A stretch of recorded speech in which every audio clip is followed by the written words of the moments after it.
بسم الله الرحمن الرحيم إن الحمد لله نحمده ونصلي على رسوله الكريم أما بعد فأعوذ بالله من الشيطان الرجيم بسم الله الرحمن الرحيم إنه لقرآن كريم في كتاب مكنون لا يمسه إلا المطهرون وقال رسول الله صلى الله تعالى عليه وسلم أشراف أمتي حملة القرآن وأصحاب الليل أو كما قال النبي عليه الصلاة والسلام صدق الله مولانا العظيم وصدق رسوله النبي الأمي الكريم ونحن على ذلك من الشاهدين والشاكرين والحمد لله رب العالمين اللهم بارك لنا في رجب وشعبان وبلغنا رمضان يا رب صل وسلم دائما أبدا على حبيبك خير الخلق كلهم اللهم صل على سيدنا ومولانا محمد كما صليت على إبراهيم وعلى آل إبراهيم إنك حميد مجيد اللهم بارك على محمد وعلى آل محمد كما باركت على إبراهيم وعلى آل إبراهيم إنك حميد مجيد আল্লাহ রাব্বুল আলামিনের দরবারে শুকরিয়া যিনি আমাদের বড় দয়া আর মায়া আর মেহেরবানি আর মোহাব্বত করে তাঁর এই মোহাব্বতের জায়গায় প্রতিষ্ঠানে এই শাবান মাসের শেষ দিকে রমজানুল মুবারকের আগে ওলামায়ে হাক্কানি রব্বানীদের সোহবতে আশার বসার শোনার বলার সুযোগ করে দিয়েছেন আলহামদুলিল্লাহ। আমি অত গোছাই কথাই বলতে পারি না, গোছানো তো পরে থাকে, আবার একটু যাওয়ারও ব্যস্ততা আছে, যাও সেটা কোনো ব্যাপার না, সময় কোথায় ছেড়ে দেবো আশা করতেছি। বাকি দোয়া চাই আল্লাহ পাকের কাছে, দোয়া করি আল্লাহ পাক আমাদের এই আশাকে কবুল করে, এই বসাকে কবুল করে। একটু আগে বললেন না, ইনি বললেন যে কাবিলিয়াত আর কবুলিয়াত, ইবলিসের কাবিলিয়াতের কোনো কমতি ছিল না। হাকিমুল উম্মত মুজাদ্দিদুল মিল্লাত আল্লামা থানভী নবরুল্লাহ বরকতা সহ আরো কয়েকজন বুজুর্গের কথা একাধিক কিতাবে দেখার সুযোগ আল্লাহ বলতেছেন আলহামদুলিল্লাহ। তার আগে একটা কথা বলি, এক ভাই এক ছেলে এখান থেকে ফাড়াই করে অন্য জায়গায় পড়তেছে, এনাদের পরামর্শে উনি ছেলেটার ব্যাপারে বলতেছিলেন বারবার আলহামদুলিল্লাহ। আমার এত মজা লাগছে, প্রকাশ না করে পারলাম না।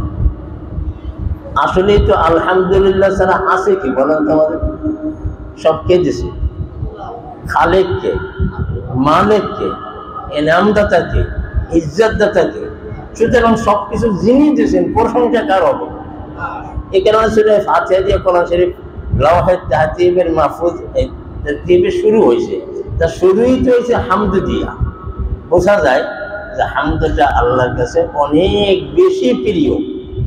আমাদের কাছেও কিন্তু হামদ বলতে প্রশংসা, আমাকে যদি কেউ ভালো বলে ভালো লাগে কি লাগে না? খারাপ বললে, অথচ ভালোর কিন্তু আমি মালিক না প্রকৃত অর্থে, তারপর আমার কাছে ভালো লাগে। এটা প্রকৃত মালিককে আল্লাহ পাকের যখন প্রশংসা করে বান্দা-বান্দী, আল্লাহ পাক সহ্য করতে পারেন না, চুপ করে থাকতে পারেন না। আল্লাহ পাক বলে ওঠেন, আমি জানি আবদি, ও ফেরেশতারা তোমরা না মানা করছে না বানাইতে, দেখছো আমার বান্দা আমারই প্রশংসা করে। সে বলছে সকল প্রশংসা একমাত্র শুধুমাত্র কেবলমাত্র আপনার জন্য। সুতরাং প্রশংসা কার করতে হবে? কি ভালো জায়গা আনলেন, কোরআনে কারীমের মারকাজে আনলেন, হারামাইন, মাদ্রাসাতুল হারামাইন। আমি আগে একবার আসলাম দোয়া নেওয়ার জন্য, আবার আজকে আসতে হয়েছে এদের মহাব্বতের কারণে। চিন্তা করলাম হাদিসে পাকে যুগ দেখার সুযোগ হয়েছে, শোনার সুযোগ হয়েছে, দুই বান্দা যদি কেউ একে অপরকে মহাব্বত করে, তো এক হাদিসে পাকে বেরিয়েছে আল্লাহ পাক কিয়ামতের ময়দানে তাদের দুইজনকে একসাথে করবে। অর্থাৎ দুনিয়া দেখা হয় নাই, কিন্তু কিন্তু ভালোবাসছে কার জন্য? এই আপনার আমার এই যে মহাব্বত, এটা কার জন্য বলেন? আমি আপনাদের কেউ কেউ এরকম চিনি না, চেনার কথাও না, আপনারাও আমাকে এরকম চেনেন না, হয়তো বদনাম করেছে তাই একটু শুনতেন এত, কিন্তু তারপরে মহাব্বত লাগে কিনা? যদি আমার মহাব্বত না থাকতো, একটু অসুস্থ মানুষ, অনেক ব্যস্ততা টুকটাক, এই সময় কিন্তু মসজিদ ছাড়া আসা একটু কঠিন, বরঞ্চ আমার এখন এই হারামাইনের শরীফাইনের সফরে যাওয়ারও কথা ছিল, তাও কিন্তু এই কোরআনে কারীমের মজলিসের কারণে আপাতত একটু দেরি করে যাওয়ার নিয়ত করতেছি। আল্লাহ পাক তৌফিক দান করেন, কবুল করেন। তো এই মহাব্বতের জায়গায় আসলে পরে আল্লাহ পাক বলেন কিয়ামতে তাদের দুইজনকে আগে একত্রিত করবেন, তাহলে বোঝা গেল আরশের নিচে ছায়া পাওয়া যাবে ইনশাআল্লাহ। এই জন্য কেউ কাউকে মহাব্বত করলে প্রকাশ করে দেওয়া, আমি আপনাকে আল্লাহ পাকের জন্য মহাব্বত করি, দুনিয়ার স্বার্থে না।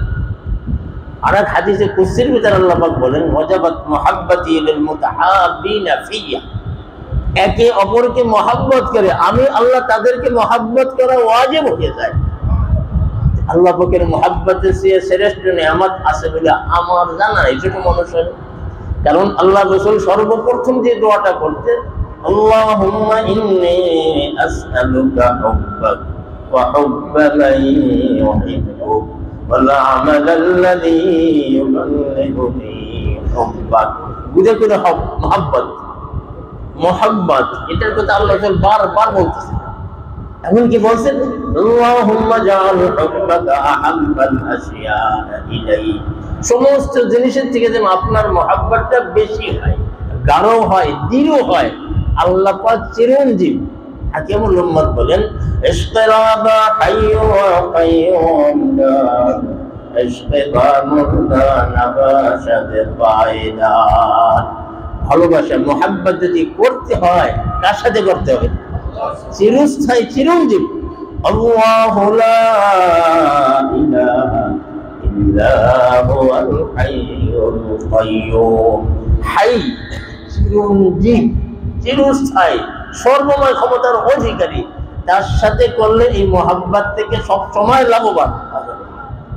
ইশতিবা মুরদা নাবাশাত ফায়দান, যারা মরণশীল, কুল্লু মান আলাইহা ফান ওয়া ইয়াবকা ওয়াজহু রাব্বিকা যুল জালালি ওয়াল ইকরাম। সব কিছু শেষ হয়ে যাবে, আমি থাকবো না এখানে, কিন্তু আল্লাহ রাব্বুল আলামিন ছিলেন, আছেন, থাকবেন। ভালোবাসা মহাব্বত এই দিল দিয়ে করতে হয়। দিলটা দেশের কে? আল্লাহ রাব্বুল আলামিন। এই দিল একমাত্র জায়গা কার? আহলে দিল আকাশ কে হাকরা দিল দেহাদ, দিল দেহাদ পুরা কে দিল রানি দেহাদ। আর রুমে বলেন, এই দিলের মালিক একমাত্র আল্লাহ। এই দিলের ভিতর জায়গা হবে একমাত্র কার? এই দিলে মহাব্বত হবে একমাত্র কার? দিলে যদি আল্লাহ পাকের মহাব্বত হয়, অঙ্গ প্রত্যঙ্গ দিয়ে আল্লাহ পাকের মহাব্বতের আমলের তৌফিক হয়ে যায়। ওই আমলের ভিতর সাজদা দেবে আর মাথা উঠেছে, চাবে না, মনে চাবে না। হযরত ফজলুর রহমান গঞ্জ মুরাদাবাদের কথা হযরত হাকিমুল উম্মত লিখছেন। তিনি একদিন বলতেছেন, হাকিমুল উম্মত, আমি যখন সাজদায় যাই, আমার মনে হয় আমার খালিক, আমার মালিক, আমার মাহবুব, তিনি আমাকে আদর করতেছেন, প্যার করতেছেন। আমার আর মাথা উঠাইতে মনে চায় না। এটাই আল্লাহ রাসূল বলেছেন, আস-সাজদাতুল ওয়াহিদা খায়রুম মিনাদ দুনিয়া ওয়া মা ফিহা। আল্লাহ পাকের মহব্বতের সাথে যদি কেউ একটা সাজদা করতে পারে, গোটা পৃথিবীর থেকে শ্রেষ্ঠ নেয়ামত পাইয়া গেল। একটা সাজদাতে নাজাতের জন্য যথেষ্ট। একবার আল্লাহ বললেন যদি নাজাতের জন্য যথেষ্ট হইতে পারে, একটা সাজদা কি দামি হবে না? যাই হোক, আমি কোন দিক দিয়ে যাইতেছি, আসল উদ্দেশ্য বলার এই যে আল্লাহ রাব্বুল আলামিন আমাদিগকে বড় দয়া মায়া করে সৃষ্টি করেছেন, এখানেও তেনার মহব্বতের জায়গায় নিয়ে আসছেন মহব্বত দেওয়ার জন্য না দেওয়ার জন্য। এখন একটু নিতে হবে, তাই না? নেওয়ার মাধ্যমটা কি, এটা তো বড় বড় ওলামা কিরাম বলবো না, ছোট মানুষ সংক্ষেপে দুই একটা কথা আমাকে লক্ষ্য করে বলতে চাই যে আল্লাহ আমাকে আমাদিগকে আমল করার তৌফিক দান করুন। আল্লাহ পাকের সর্বশেষ এবং সর্বশ্রেষ্ঠ কিতাব কোরআনে কারীম। এটাকে কোরআনে কারীম বলা হয়েছে কারণ কি আল্লাহ পাকে বেহতর দিলেন। এই কারীম মানে সম্মানিত। এই সম্মানিত কিতাব দিয়া আল্লাহ পাক চান আমার বান্দা বান্দিরা আমার কাছে সম্মানিত হয়ে যাবে। কোরআনে কারীমের সমান সম্মান মর্যাদা আর অন্য কোন জিনিসে আছে বলে জানা যায় না। সরাসরি আল্লাহ পাকের কালাম। হযরত ইমাম আহমদ ইবনে হাম্বল রাহমাতুল্লাহি আলাইহি আল্লাহর কালামকে আলহামদুলিল্লাহ আল্লাহ মুসলমান মুমিন বান্দা বান্দিরা সবাই মহব্বত করে না, করে না? তো কেউ কেউ একটু পরিমাণে অনেক বেশি, উনি তার ভিতরে একজন। এই কারণে ওনাকে বেতের আঘাত করা হয়েছিল এবং একটা বেতের আঘাত এত বেশি ছিল যে পায়জামার যে রশি থাকে না পরার জন্য, এখন তো প্লাস্টিক কি দিয়ে দেয়, আমরা তো ছোটবেলা ওইটা দিয়ে পড়তাম, ওইটা ছিঁড়ে গেছে কিন্তু পিটা নেই। পিটানটা কত জোরে ছিল, কিন্তু কোরআনে কারীমের জন্য পিটান খাইছিল। এই যে ওনার উস্তাদ ইমাম শাফি রাহমাহুল্লাহ উনি বলছেন, আমার যে জামাটায় গা থাকা অবস্থায় পিটান খাইছিল ওই জামাটা একটু আমার কাছে নিয়ে আসতে পারো। আনা হয়েছে। একে বলে কোরআনে কারীমের আশিক, একে বলে কোরআনে কারীমের পাগল, একে বলে কোরআনে কারীমের পাখি। যাই বলতে শোনা আনা হয়েছে ওনার কাছে, ওই জামাটা ধুইয়া সেই পানি খাইছেন উনি। হারদিম হযরত হাকিমুল উম্মত মুজাদ্দিদুল মিল্লাতের সর্বশেষ খলিফা। আলহামদুলিল্লাহ আমাকে আল্লাহ অনেকবার দেখার সুযোগ করে দিয়েছেন। ওনার জবানে আমি নিজ কানে শুনছি এই যে কোরআনে কারীমের প্রতিষ্ঠা। কোরআনে কারীম সম্মানিত, এই কারণে তার উপরে একটা কাপড় দেওয়া হয়, ওটাকে গেলাপ বলে। আপনাদের এদিকে কি বলে কি জানি, আমাদের গ্রামে জুজদানো বলে। ছোটবেলাতে দেখতাম সুন্দর কাপড়ে সেলাই করে মা বললো ওইটা, কারণ কোরআনে কারীমকে রাখা হবে ঢাইকা। এই যে কোরআনে কারীমে যে কাঠে রাখা হয়, কি বলে রেহাল বলে, এই রেহালে কেউ পাও লাগায় কেন? অন্য কত কাঠে পাও লাগায়, ধাক্কা দেয়, পড়ে যায়, কত কিছু হয়। তো এই কাঠটাকে মানুষ সম্মান কিভাবে করে? কারণ সম্পর্ক কার সাথে? কোরআনে কারীম রেখে পড়া হয় শুধু, আর কিছু। তার দাম কত বাড়ি গেছে দেখ, কারণ কালামটা কার? কোরআনে কারীম তো সম্মানিত কিতাব, এটা দানি করছেন সম্মান বাড়ার জন্য। এক অক্ষর পড়লে সম্মান যত, দুই অক্ষর পড়লে বাড়ে না কমে, তিন অক্ষর পড়লে, এক আয়াত পড়লে, একটা সূরা পড়লে বাড়বে না কমবে। সুতরাং সম্মানিত কিতাব দিয়েছেন সম্মানিত বানাবার জন্য। এখন আমার একটু হওয়ার প্রয়োজন, সামনে মাসটাও আসতেছে রমজানুল মুবারক, শাহরুর রমাদান আল্লাযী উনজিলা ফীহিল কুরআন। আরো 11 মাস তো আছে বছরের, কিন্তু কোরআনে কারীম নাযিল করার জন্য কোন মাসটা বাছাই করা হলো? এই জন্য এই মাসটার দাম বাড়ছে না কমছে? কিরম বাড়ছে? মান তাকাররাবা ফীহি বিখাসলাতিন মিনাল খায়র, আল্লাহ রাসূল সাল্লাল্লাহু আলাইহি ওয়াসাল্লাম ইরশাদ করেন, একটা নফল ইবাদত যদি রমজানের মোবারকে কেউ করে অন্য মাসের ফরজের সমান। এই রমজান মাস এই জন্য শ্রেষ্ঠ মাস হয়ে গেছে, নফল ইবাদত ফরজের সমান।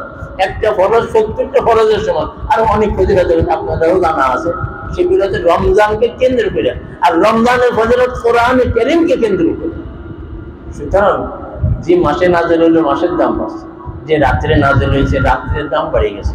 হ্যাঁ, যে উম্মতের উপর নাযিল হয়েছে, উম্মত পাইছে, উম্মতের দাম বেড়ে গেছে।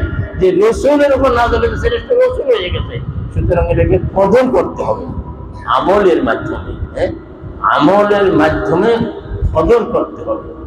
কয়েকদিন আগে রায়ের বাজার, বাজারে বড় কেন্দ্রীয় মসজিদের পাশে একটা মাদ্রাসা, তারা খুব দূর ছিল। আমি এখানে আসছিলাম, আবার রাত্রে সরিয়ে যেতে হয়েছে, পরের দিন শুক্রবার থাকা, এরকম আজকেও যাইতে হবে। ওইখানে দেখলাম বুড়া বুড়া মানুষ দাঁড়িয়েলা কোরআনে কারীম পড়ছে সহি শুদ্ধভাবে। ওই হুজুররা বলতেছিলেন এরা সকলেই এখন হেফজ শুরু করতে পারে, এখন সুন্দরভাবে কোনো যে পড়তে পারে। হুজুররা খুশি হইয়া সবাই পাগড়ি দিছে। এটা পাগড়িতে অনেক জায়গায় আল্লাহ দেখায়, হ্যাঁ, কিন্তু এইটা আমার কাছে একটু নূতন লাগছে। 40 জনকে 60 জন হবে, অত সংখ্যা মনে নাই। সে পাগড়ি যেতে যেতে শেষই হয় না, সব বুড়া, দাড়ি পাকা, কেউ আমির সাহেব, ব্যবসায়ী, অনেকে চাকরিজীবী, 40 থেকে 60 জন হবে। আরো গেল সেটা হচ্ছে স্কুলের ছাত্র, স্কুলে পড়ে, ফাঁক সময়টা এসে মাদ্রাসায় কোরআন শরীফ শেখে। এদেরও কোরআন শরীফ পড়া সুন্দর হয়েছে, এদেরকে রুমাল দিল। এই যে কোরআনে কারীমের কারণে আজকে ধরেন যারা পুরা কোরআনে কারীমের শেষ করছে, তাদেরকেও দস্তরবন্দি করা হবে, মাথায় পাগড়ি, মাথা সম্মানিত আনব না। আর তার ভিতরে মাথায় সম্মানকে রক্ষা করার জন্য টুপি, বেশি সম্মান এই জন্য তার উপরে পাগড়ি, এরপরে আবার রুমাল উঠায়। ঠিক আছে, সম্মান বেশি তাই বোঝা যায় না, এটা সম্মান বাড়ানোর জন্যই সবকিছু। আরো বেশি লাভের কথা হইতেছে এই কোরআনে কারীম তো এখন কোনো কথা বলে না, বলে নাকি? যদি কেউ আদব রক্ষা করে তারও কিছু বলে না, বা বললেও আমরা শুনি না, একেবারে বলে না তা না। খোদা না করে কেউ যদি বেয়াদবি করে তাও কিছু বলে না। কিন্তু কিন্তু আল্লাহ রসুল বলেন তোমাদের সামনে 2 জন বক্তা রেখে দিচ্ছি। বক্তা তো কথা কইলে বক্তা হয়, কিন্তু আল্লাহ রসুল বলেন এই 2 জন হচ্ছে চুপ বক্তা। একজন হচ্ছে কোরআনে কারীম, আর একজন হচ্ছে মৃত্যু। মৃত্যু কোনো কথা বলে? যে ব্যক্তি চলে যায়, কথা বলে যায়, কিন্তু তার দ্বারা উপদেশ পাওয়া যায় কিনা? কুল্লু নাফসিন যায়িকাতুল মাউত সুম্মা ইলাইনা তুরজাউন। আরেকটা কোরআনে কারীম, কিন্তু যখন বলবে বলার মতন বলবে। কোরআনে কারীম কথা বলবে কবরে, কোরআনে কারীম কথা বলবে কিয়ামতের ময়দানে। যা বলবেন আল্লাহ পাক তাই গ্রহণ করবেন, না করবেন না। এত জোরালো সুপারিশ আর কেউ করতে পারবে না, না নবী, না রসুল, না কেউ। তিনি বলবেন হয়তো আমাকে কালামত থেকে বাদ দিয়ে দেন, না হয় আমার সুপারিশ করবেন। একটু আগে হাদিস ছিল না যে একজন হাফেজে কোরআন 10 জন জাহান্নামীকে সুপারিশ করে জান্নাতে নিয়ে যাবে। আর যদি আলেম হয় তো তার মনে যত ছেলে তত নিয়ে যাবে। এই ছেলেরা যখন জান্নাতে যাবে তখন কি আমাদেরকে রেখে দিতে পারবে? কি বলে? আমার ছোটবেলায় বড় হুজুর বলতেন, ছাত্রী মাদ্রাসার বাণী সদস্য হুজুর, হাফিজ হুজুর, পীর হুজুরের হাতে গড়া ছাত্র। তো ওনার এক জামাই ছিল মিলির ম্যানেজার, ইংরেজি শিক্ষিত, কিন্তু লেবাস পোশাকে দেখলাম মনে হচ্ছে বড় মুহাদ্দিস কোনো মাদ্রাসা। তো ছোটবেলায় বড়রা পড়তেছিলেন, আমারে বলতেছিলেন একা একটু শুনাও যে তুমি নাকি ভালো পড়তে পারো ইত্যাদি। দেখ আমি তো ভয়, তো অত বড় বড় হাফিজ সব পড়তে রাজি হয়েছিলেন না। শেষ করে একটা শব্দ বড়, 2টে বড়, এরকম করতে করতে দেখলাম বড় মানুষ সবাই বলতেছে বেয়াদবি হবে, একটু বললে আর একটু করতে করতে একবারে বলা লাগলো। ওইটা আমার ওই ভগ্নপতি দেখছে দূরের থেকে, পরে শেষ হয়েছে, পরে নিয়ে এসে, তাই না, নিয়ে এসে আদর করে বলতেছে তোমার কাছে আমার একটা দাবি আছে, পূরণ করবে তো? সে বুঝতে পারি না, মানে যে ম্যানেজার মানুষ, আমি ছোট্ট, আমি ওনার কি দাবি পূরণ করবো? ভাই আমি তো দাবি আপনার পূরণ করবো সেরকম কোনো কিছু আমি তালাশ কিনে পাই না। তুমি পারবা সেটা করবো কিনা বলো, অর্ডার দাও। আমি যদি আল্লাহ আমার তৌফিক দেয় আমি অবশ্যই পূরণ করবো। কি করবে তা আমি আন্দাজও করতে পারি না। আমার জড়াই ধরে বলতেছে তুমি তো পাক্কা হাফেজ হবা, যা বুঝতেছি। 10 জন তো নিয়ে যাবা, তার ভিতরে একজন আমি, এই অর্ডার দাও। সেই ছোটবেলার কথা মনে পড়ে।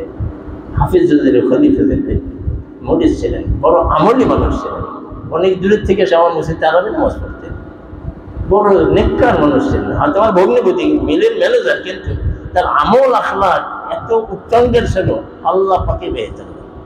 যাই হোক, আমি খালি বললাম কি বলবো, তখন এমন একটা আটকে বললো আমারে, আমি বললাম আপনি দোয়া করেন, আল্লাহ বলছে আপনি তৌফিক দেয়। আমার তো মনে, আমি চাই না কাউকে ছুঁয়ে যাবো ইনশাআল্লাহ, তা আমি চাই যে আপনি গেলে আপনি আমারও ছুঁয়ে যাবেন। যে বলেছেন, যাই হোক, আমি তো এই আশা করি আমি যে জান্নাতে যাব এরকম কোনো আমল করার আমি তালাশ করে দেখি না, পাই না। শুধু আপনাদের দোয়া চাই, বড়দের দোয়া নিয়ে ঘুরে ঘুরে জানেন কি নিয়ে আল্লাহ সঙ্গে দেখা করল। এত নাজুক নেয়ামতের ভিতরে ডুবে গেছে, এখনো নেয়ামতের শুকর করতে পারলো না, কোনো ইবাদত বন্দেগী করতে পারলো আল্লাহ পাকের মুহাব্বত অর্জন করতে পারলো। শুধু দোয়া ছাড়া আর কিছু দেখি না। কখন যেন ডাক আসে জানি না, আল্লাহ রাব্বুল আলামিন যেন তেনার মুহাব্বত নিয়ে যাওয়ার তৌফিক দান, তেনার মারিফাতের নূর দিয়ে যেন আমাদের দিলগুলো মুনাফফর করে দেয়। কবর যে প্রথম ঘাটির সামনে আসতেছে, এই মাটির ঘাটিতে খাঁটি হইয়া সবার তৌফিক নসিব করে। বলতেছিলাম আল্লাহ রাব্বুল আলামিন যত নিয়ামত দান করেছেন, সর্বশ্রেষ্ঠ নিয়ামত আল্লাহ পাকের রাসূল। লাকাদ মান্নাল্লাহু আলাল মুমিনিন ইয বাআসা ফীহিম রাসূলা। এটা এইজন্যই কোরআনে কারীম তো এক নম্বরের নিয়ামত, যেটা বলা অপেক্ষা রাখে না। কিন্তু কোরআনে কারীমকে সঠিকভাবে বোঝার জন্য রাসূল ছাড়া অন্য কোনো মাধ্যম নেই, আছে না?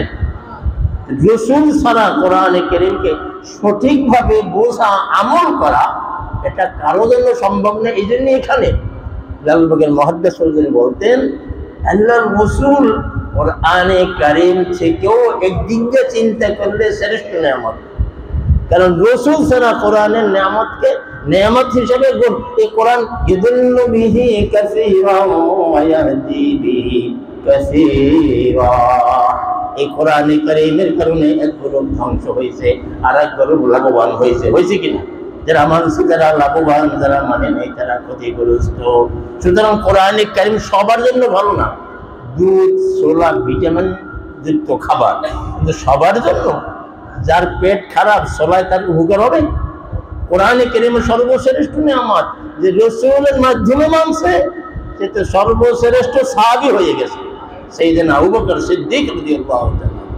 আর যে মানে নাই সর্বনিকৃষ্ট উম্মত হয়েছে আবু জাহাল, নাকি? কোরআনে কারীমে ছিল, আর কি কেন?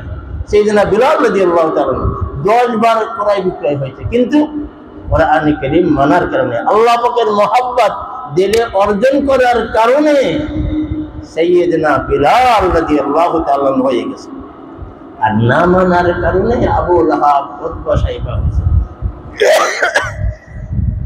তো ওই বলতেছিলাম যে আমরা যারা গার্জিয়ানরা বা যারা আসছে যে কোনোভাবে আমাদের উপরে এই কোরআনে কারীমের সহি শুদ্ধভাবে তেলাওয়াত জরুরি। নামাজে পড়তে হবে না, তারা করা ফরজ না। এটা যদি ভুল হয়, আল্লাহ বলতে ইরশাদ করেন রুব্বা কারিন ইয়াকরাউল কুরআন ওয়াল কুরআনু ইয়ালাআনু। অনেক কোরআনে কারীমের তেলাওয়াতকারী আছে অশুদ্ধ, ভুল তেলাওয়াত করার কারণে কোরআনে কারীম তার জন্য বদদুয়া করে, নাউযুবিল্লাহ। তো কোরআনে কারীমের দোয়া পাইতে গেলে কোরআনে কারীমকে সহি শুদ্ধভাবে তেলাওয়াত করতে হবে। সূরা ইখলাস, কুল হুয়াল্লাহু আহাদ, তো অনেক সময় শুনছি হাদিসটা আমরা 3 বার পড়লে কতটুকু সওয়াব হয়? সুবহানাল্লাহ, কত সহজ। সূরা ফাতিহা কার নাম মুখস্থ আছে বলেন? ছোট থেকে বড় পর্যন্ত, পুরুষ থেকে মহিলা, সবার মুখস্থ না। এটা কিন্তু কোরআনে কারীমের 114টা সূরার ভিতরে সর্বশ্রেষ্ঠ সূরা, সবথেকে ফজিলতপূর্ণ সূরা, সবথেকে দামি সূরা। পড়ার ভিতরে লাভ। সূরা ফাতিহা পড়লে কি কোরআনে কারীম পড়া হয় না? সূরা ইখলাস পড়লে কি পড়া হয় না? সূরা ইয়াসিন পড়লে কি? পুরো কোরআন শরীফই তো কোরআনে কারীম সম্মানিত। আল্লাহু কোরআনুম মাজিদ, সম্মান বৃদ্ধির জন্য আল্লাহ পাক দান করছে। যে যত বেশি এটাকে মূল্যায়ন করছে আল্লাহ পাক তার সম্মান মর্যাদাকে তত বেশি বাড়াইছে। এমনকি মৃত্যুর পরেও এই অবস্থা।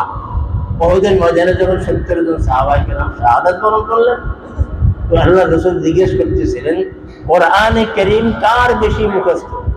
যার কথা বলতেন বেশি তাকে সবার আগে রাখতেন।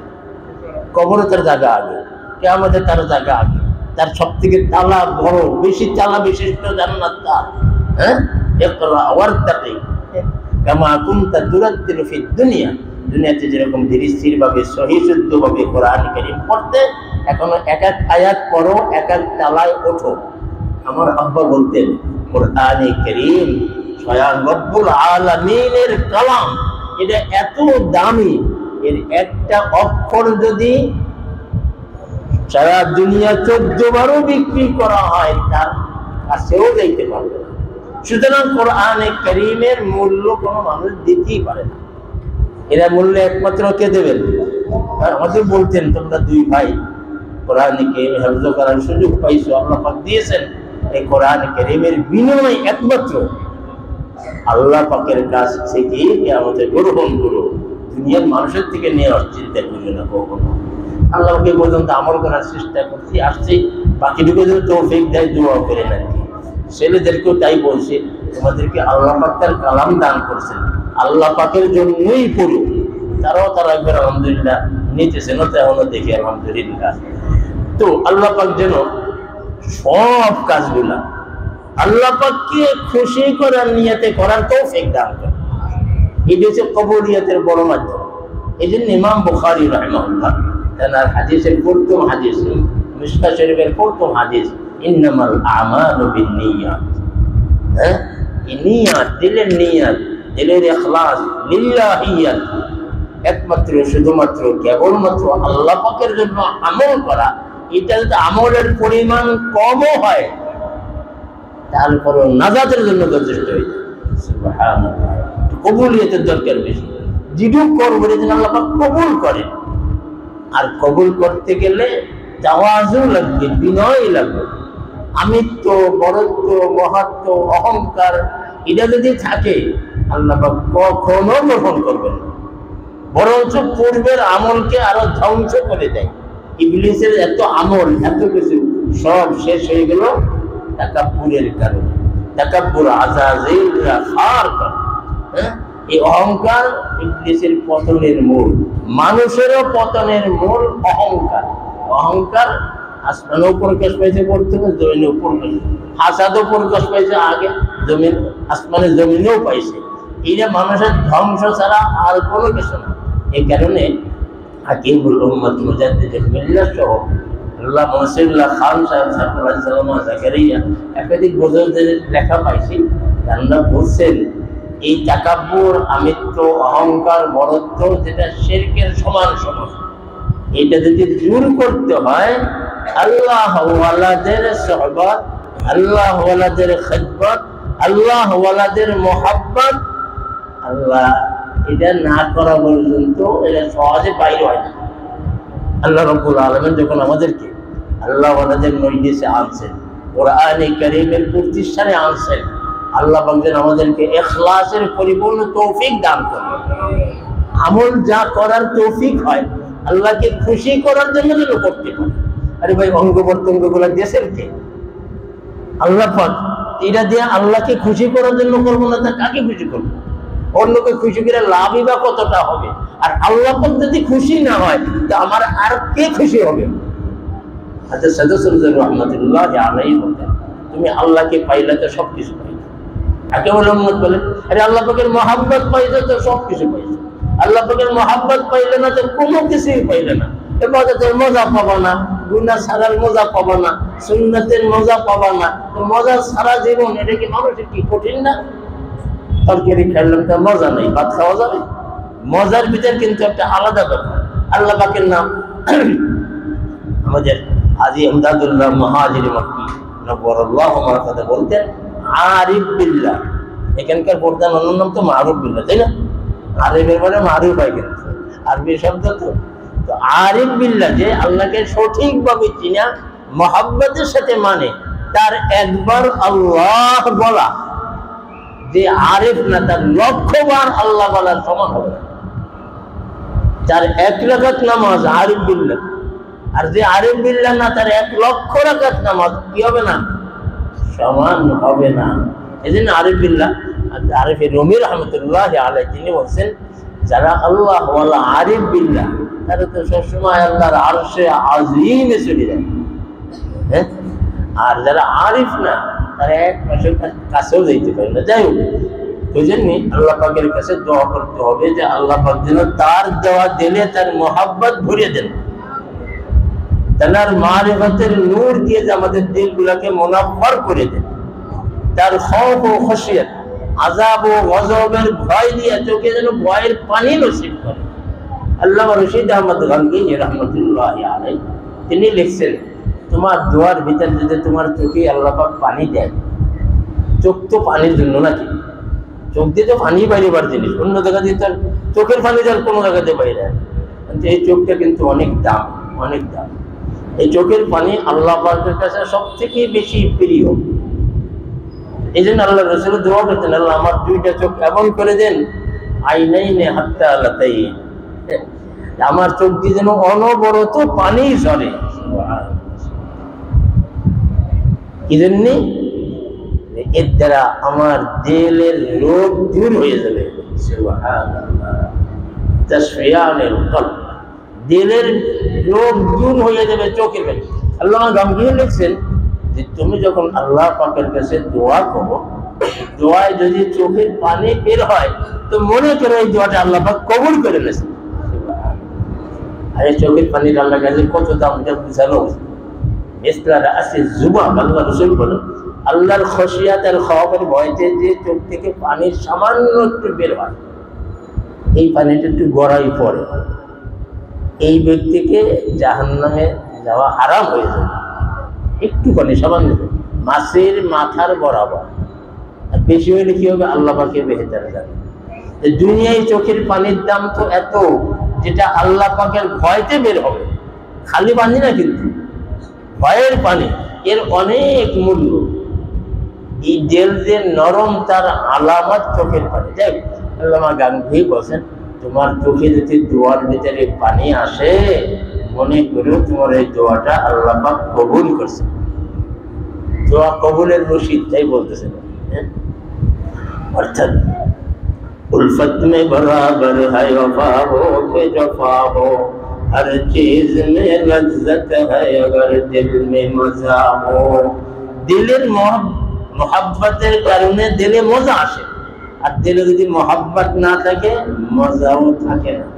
তো কষ্ট এই রমজান মাসের রোজা 1 মাস ব্যাপী, যারা মোহাব্বতের মানুষ, যারা রোজা রেখে আরাম পায় না, অশান্তি পায়।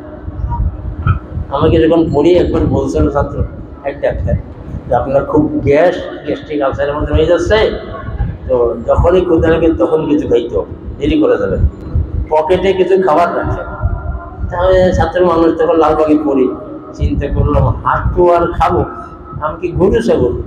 মুসলমানের খাওয়ারও তো একটা নিয়ম আছে, বসারও তো একটা নিয়ম আছে, না নাই? আমাদের কোনো নিয়ম কাজ অনিয়ম আছে? তো হাঁটু আর খাবো, তো গরু ছাগল হাঁটে আর খায়। যাই হোক, শুনে রাখলাম আমি। এরপরে সামনে রমজান আসলো, তারাবির নামাজ পড়াইতে হবে। তো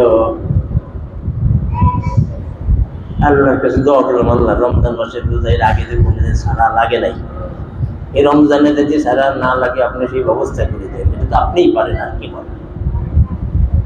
যাই হোক, আল্লাহ পাকের মেহেরবানি, রোজা আল্লাহ পাক রাখাইছেন, একটাও ভাঙ্গা লাগে নাই। কিন্তু অথচ ডাক্তার বলে 12 মাসের 1 মাস রোজা, কি বলেন?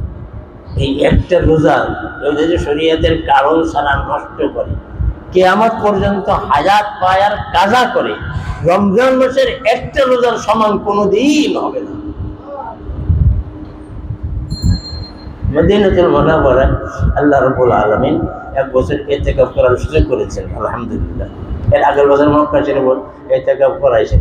তো শেষ দিনে মানে বোম বাস্ট হয়েছিল, তো অনেক আগের কথা, কোন ঘন্টা মনে নেই আমার। ওই বছর আমি ইতিকাফ আল্লাহ রাখছেন, এই বোম বাস্ট হয়েছে। আমি মনে করি চান হচ্ছে, আমাকে একটা খবর পৌঁছাতেন, চান উঠলে একটা আওয়াজ করে, আওয়াজ হয়, বোঝা যায় চান উঠছে। তা আমি ঘুম বাস পেয়েছি, আমি মনে করছি চান উঠছে সেই আওয়াজ। আমি কিন্তু মসজিদের থেকে সেখানে বেরিয়েছি। পরে আমার জামাতে যে ছিল সে বলতেছে বাইরে, আমি বললাম চান ওঠে নেই, না একটা বোম বাস পেয়েছে, মানুষ মারা গেছে। যাই এখন আমি পরে ঢুকলাম। ওই রাত্রে চিন্তা করলাম শেষ রাত, 30 রাত ছিল। তো আলহামদুলিল্লাহ, আল্লাহ শুকর, রিয়াজুল জান্নাহ, আসহাবে সুফফা ইত্যাদির ভিতরে টুকটাক আমল করার সুযোগ করে দিল। ফজর পর্যন্ত আল্লাহ পাক রাখছিলেন। আমি মনে করছিলাম তাহাজ্জুদের আযান দেবে তো পরে চাকরি করতে যাবো, কিন্তু সেই সুযোগটা পাইনি। ফজরের আযান দিয়ে দিয়েছে, নামাজ শেষে দোয়া করতেছে, ফজরের আযান, আসসালাতু খায়রুম মিনান নাওম। আমার তো একটু অসুবিধা, আল্লাহরে বললাম শেষ রোজা, মদিনার রোজা, ইতিকাফের রোজা, এটা তো আমি ছাড়বো না, অবশ্যই যাই, আপনি জানেন হয় এখানে চলে যাবে দুনিয়া থেকে, আপনার রোজাটা হবে একটা। কিন্তু আল্লাহ পাকের মেহেরবানি, আমি বলতে চাই এই কথা, আমি গুনাহগার হয়ে বললাম, তাই মনে হয় আল্লাহ শুনছিলেন। ব্যথা করে উঠছিল, যে ব্যথা পানি ছাড়া খাবার ছাড়া দূর হয় না, আমার পূর্বের যেটা অভিজ্ঞতা। কিন্তু সাথে সাথে আল্লাহ পাক কোরআন শরীফ পড়ার বরকতে আল্লাহ পাক দূর করে হতেছে। এমনকি সেই দিনে আর রাত্রে সব থেকে বেশি খতম করার সুযোগ আল্লাহ পাক দান করছে। আলহামদুলিল্লাহ। এই জন্য বলতে চাইবে, আল্লাহকে বলার মতন বলি, আল্লাহ তৌফিক দান করবেন ইনশাআল্লাহ। ভীতি হওয়ার কিছু নাই। রোগ কি সেটা দেখেন, আমার গুনার কারণে হয়েছে, সুস্থতার মালিক কে? আস্থা করে ভরসা করে সামনে অগ্রসর হয়, আল্লাহ পাক অবশ্যই তৌফিক দান করবেন। গুনাহ বাঁচার, গুনার থেকে বেঁচে থাকার জন্য হযরত সাইয়েদনা ইউসুফ আলাইহিস সালাম 60 তালা দেওয়া জানতেছেন না সবকিছু, কিন্তু যেটা গুনার হাতে ছিল গেছেন কিনা, বাকিটা আল্লাহ করছেন কিনা। আমি আমার দুঃখ করি, বাকিটা কে করবেন? ওয়াল্লাযীনা জাহাদু ফীনা লানাহদিয়ান্নাহুম সুবুলানা। আল্লাহ পর আস্থা করে, ভরসা করে, তাওয়াক্কুল করে, আল্লাহ পাকের কালামের সঙ্গে, আল্লাহর রাসূলের সুন্নাতের সাথে, গুনাহ বর্জনের সাথে, তাকওয়া অর্জনের সাথে, চোখের পানির সাথে, ইবাদত বন্দেগীর মাধ্যমে সামনে অগ্রসর হবেও আল্লাহ পাক শেষ পর্যন্ত পৌঁছে দেবেন ইনশাআল্লাহ। শেষ পর্যন্ত পৌঁছানোর কাজ কার? শুরু করার কাজ কার? আমি আল্লাহর কাছে তৌফিক চাইয়া, ভরসা করিয়া, আস্থা করে, পরিপূর্ণ আস্থা করিয়া,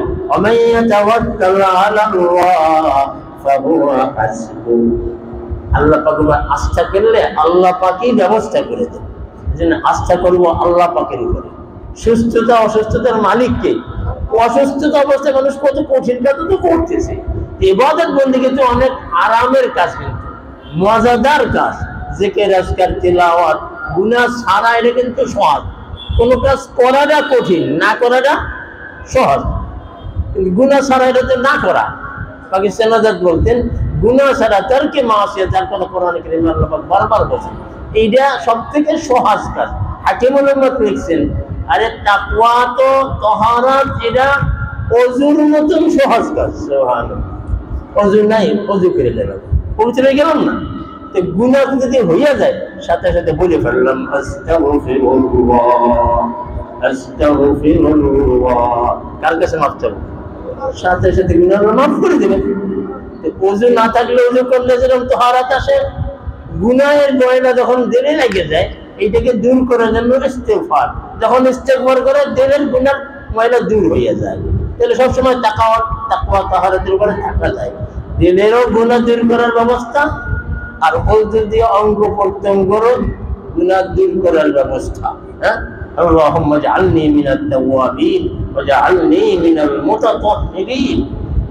আল্লাহ রাব্বুল আলামিন সব সময় আমাদিগকে তার দেওয়া জবানে ইস্তেগফার, দুরূদ শরীফ, কোরআনে কারীমের তিলাওয়াত বেশি বেশি করার তৌফিক দান করুন। এই রমজানকে কেন্দ্র করে আল্লাহ রাসূল অনেক উপদেশ দিয়েছেন, তার ভিতরে একটা বেশি বেশি ইস্তেগফার পড়া, বেশি বেশি কালিমায়ে তাইয়্যিবা পড়া, বেশি বেশি জাহান্নামের থেকে আল্লাহ পাকের কাছে মুক্তি চাওয়া। আল্লাহুম্মা আজিরনি মিনান নার, বেশি বেশি জান্নাত কামনা করা। আর কোরআনে কারীমের মাস রমজানুল মুবারক। সুতরাং শাইখুল হাদিস আল্লামা জাকারিয়া নবরুল্লাহ মারফুদা এক রমজান মাসে 63 বার কোরআনে কারীম খতম করছেন। বাংলাদেশের আমির সাহেব মৌলানা আব্দুল আজিজ রহমতুল্লাহ আলাইহি, উনি আমার আব্বাকে বলছেন, আমার আব্বাকে উনি অনেক শ্রদ্ধা ভক্তি করতেন, বারবার আমি নিজের কানে শুনছি। এক মাসে কয় খতম? দিনে এক খতম, রাত্রে এক খতম, 30 দুগুণে 60 খতম, আওয়াবিন নামাজে এক খতম, তারাবি নামাজে এক খতম, তাহাজ্জুদ নামাজে এক খতম, 63 খতম। অথচ কত ব্যস্ত মানুষ ওনার সময়। পৃথিবীতে এত ব্যস্ত কেউ ছিল জানি না। 94 জন খোলাফা ছিলেন গোটা পৃথিবীতে, লক্ষ লক্ষ মুরিদান ছিলেন উনি।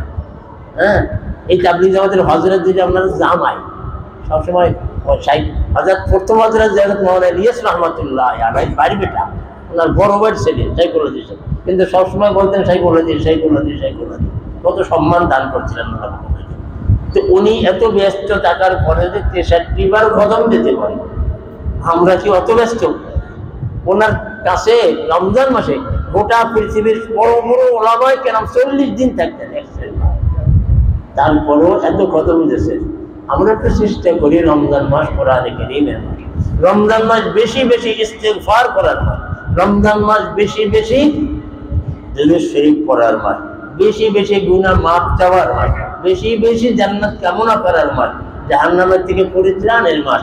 এটা রহমতের মাস, মাগফিরাতের মাস, পরিত্রাণের মাস, সবে কদরের মাস, গুনাহ বর্জনের যোগ্যতা অর্জন করার মাস, তাকওয়া অর্জন করার মাস।